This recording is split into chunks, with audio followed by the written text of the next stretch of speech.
It'd be nice for once if the NDP leader could put the country ahead of his own ambition. We'll let them continue to plead for the export of 40,000 Canadian jobs to the U.S.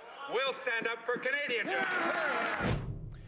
So, some fireworks in the House today over NDP leader Tom Mulcair's trip to Washington last week. He is under fire for denouncing Canada's record on the environment and warning that the Keystone pipeline could bleed more than 40,000 jobs from Canada. Meanwhile, Alberta is ramping up its PR campaign with a costly pro-pipeline ad in yesterday's New York Times. Will this new charm offensive influence the ultimate decision?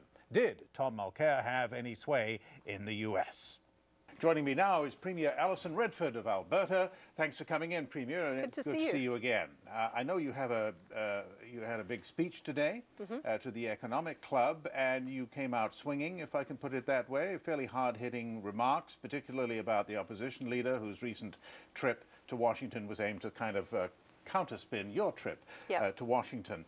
Let's take a look at one quote that caught my eye in your speech today. You say, quote, "For Mr. Mulcair to travel to Washington and undermine the months of good work by premiers of every persuasion along with the federal government is not only wholly irresponsible but a fundamental betrayal of Canada's long-term economic interests," unquote. Well, is it really necessary to almost question the man's patriotism?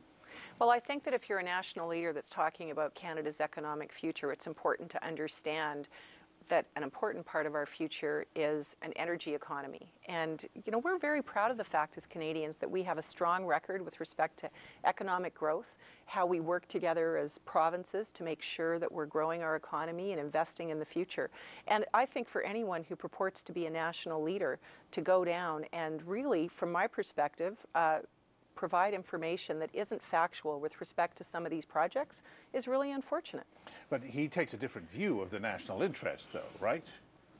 Well, he may take a different view. My perspective is that there is an important part of the interest, which is making sure that we're growing the economy. I mean, this is a man who purports to want to spend revenue on programs, on social programs, on education. Where does he think that money comes from? It comes from economic growth, and it's important for us to make sure that we're being responsible with respect to the economic growth in our country.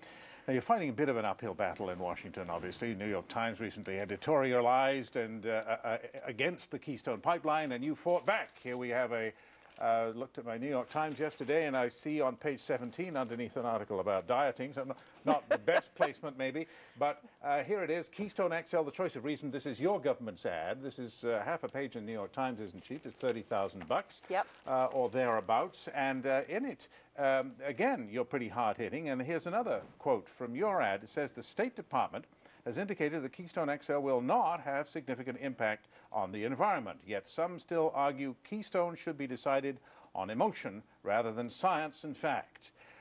Who's arguing on the basis of emotion? Well, I think that we're seeing a lot of people that have misinformation with respect to the science around what's going on in oil sands in terms of economic growth and the energy industry, who continue to try to play on people's emotions. We're not proponents of a particular project. We certainly want Keystone to go ahead, but the work that we've been doing as the province of Alberta, along with a lot of other premiers, is to say, let's talk about Canada's environmental record. Let's be factual with respect to the work that Alberta has done, work that we can be proud of as Canadians. You know, we have a price on carbon. We have very clear targets for 2020 and for 2050. We acknowledge the fact that we have an issue with respect to global warming. We're investing in technology. We're continuing to improve our performance with respect to emissions, and it's important for people to know about that. And what's interesting is when you go to Washington and talk about that, people are still surprised by that information. A lot of people in Canada might be surprised when you say you have a tax on carbon. In fact, you have a tax on carbon in the Alberta government. You have $15 a ton, I believe. Yep. That doesn't apply to all emissions. So it's large emitters. Yes, it's more like 30 in BC. Yeah, they have a carbon tax. You have a carbon tax that's half as much, and it doesn't apply to all emissions. Why not hike that up and show that? Wouldn't that be an awfully powerful argument in Washington for your side if you could show that you were more serious than you appear to be about global warming? Well, we're very serious, and in fact, we're a jurisdiction that really has taken this quite seriously. There's a lot of jurisdictions in the United States that haven't even done what we've done, and we're not in a position where we're going to go in and try to negotiate with respect to these issues from the perspective of a particular project. We want to go in and talk about what our record has been, demonstrate the fact that we've been leaders, show what we're doing not only with having a price on carbon, but what we're doing with that money, which is investing in technologies to ensure that we're continuing to be responsible developers of the products so that we can continue to develop our environmental record. So I'm not pinning you down very well on whether you might increase that carbon tax as a sign of good faith. You've got to give something to get something. Don't you have to give Washington a clear sign that you are serious? Well, more serious than $15 a ton on some emissions. Well, a big part of what we've been talking about with the United States leaders, whether it's in Congress or in the Senate, whether it's governors or people in the administration, is to talk about what we have already done. And it's not about giving and getting. It's about being a leader with respect to the environment. We're very proud of what that record has been, and we're going to keep building forward. We are very confident with respect to the targets that we've set. We know that we can achieve those targets, and what we've asked for is basically consideration of what the record has already been for Canada and for Alberta with respect to environmental growth. You said a moment ago that it's a bit of an uphill struggle in Washington, otherwise you wouldn't be down there and you wouldn't be buying ads in the paper. Just as an example to show our viewers what you're up against, you know about Nancy Pelosi's comments. Yes. She, of course, is not the speaker anymore, but still the minority leader. It is a Democratic administration. Take a look at what Mrs. Pelosi had to say about this matter. I met with some legislators from Canada the other day, and I said, you have two coasts, actually three. You can go north. Why aren't you taking this oil out through your own country? Well, because the Canadians don't want the pipeline in their own country, but they want their own oil to be reaching export markets. Well, you'd agree about the last bit. You do want it to be reaching export markets. Is Keystone the only way because Northern Gateway's in such trouble? Well, I think I'm still very optimistic with respect to Gateway and the fact that it makes such a difference for the economics in British Columbia that I think we'll see some movement there. But of course, we're looking to the east as well, working very well with Premier Marois and with Premier Alward to make sure that we have a number of options. You know, we do have the third largest reserve of oil and gas in the world. We see all of these pipelines as options. It's never been an either-or situation.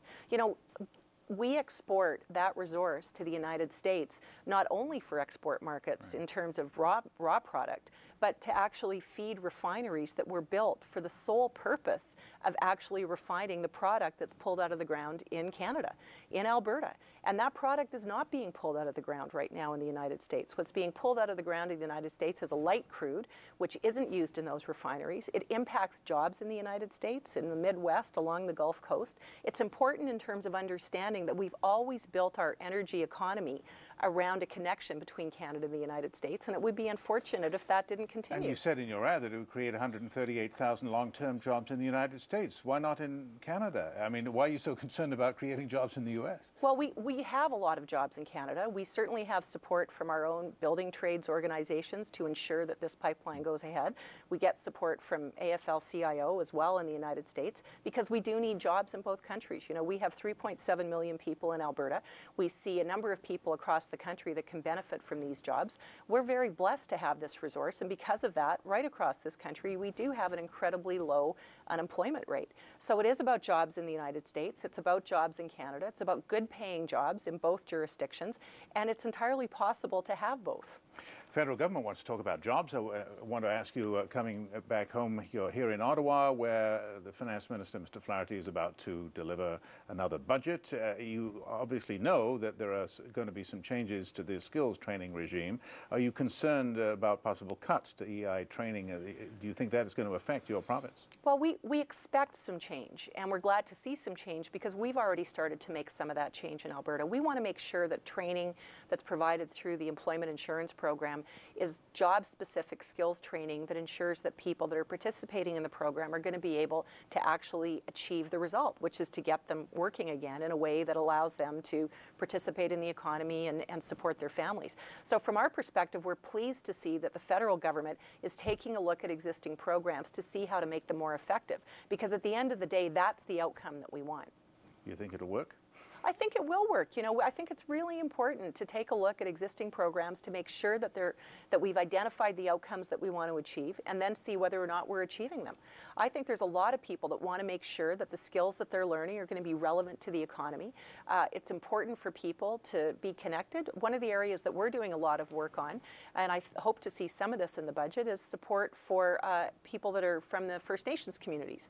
A lot of single women in First Nations communities in our province who are involved in technical skills training or involved in training through trade unions to actually learn some incredibly important jobs that are very well paying in Alberta. We'd like to see programs targeted to very specific groups of people that we think could play a much more active role in the economy than what we see today. We'll see if you get what you want. I hope Premier so. Redford, thanks very much Nice for coming to in. see you.